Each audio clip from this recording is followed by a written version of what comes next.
Student veterans represent one of the most unique types of students found on our campuses today.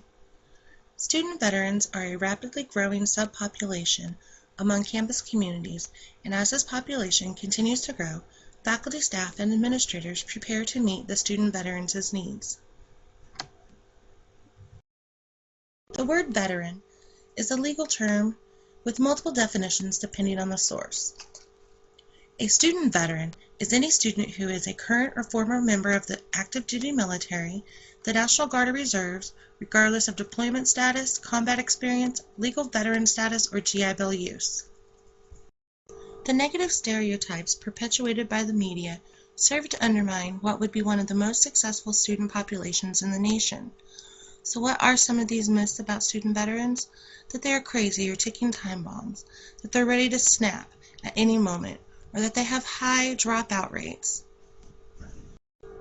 Student veterans come from a background of high standards and expectations, and this becomes a permanent part of their work ethic. If they find students, staff, and especially faculty to be slacking, it can unbalance a veteran into taking action, voicing concerns, dropping a class, or worse, dropping out of school. So what is the moving force behind the increase in veterans on college campuses today?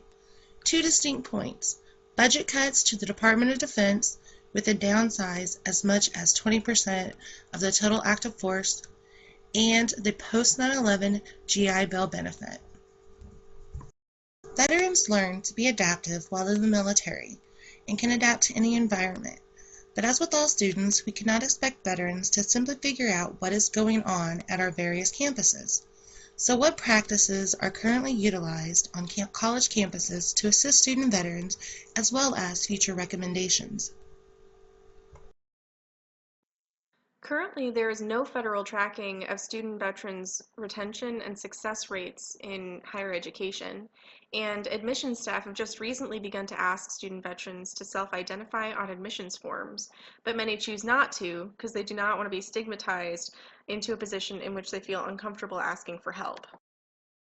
Student veterans often do not seek support services, disability support services, either because they do not want to be seen as weak or because they don't understand the bureaucracy of a college or university as opposed to military bureaucracy.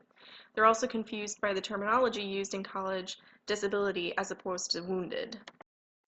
The best current support systems for veterans operate based on veterans' input. This makes sense because according to Davis and Harrison, programs that do not ask for the input of those they are trying to help are less likely to be successful because perceived needs and actual needs likely differ. Additionally, many admissions staffs currently use vets' often low standardized test scores from before they enlisted, even though many of them have gone through remedial math and/or writing classes for their military job requirements. This leaves them in developmental courses in college which they probably don't need, leaving them frustrated and behind. The most difficult group to work with within the larger group of student veterans is students who are in the reserves or National Guard. These students are constantly switching between military mode and student mode. They can't just leave their military culture in the past, like we're asking other student veterans to do. One specific successful current practice is at George Washington University, where they have a short, separate orientation program for student veterans on a midweek evening early in the semester. It seems to work well as opposed to expecting student veterans to get all the information they need from a regular campus tour or normal freshman orientation.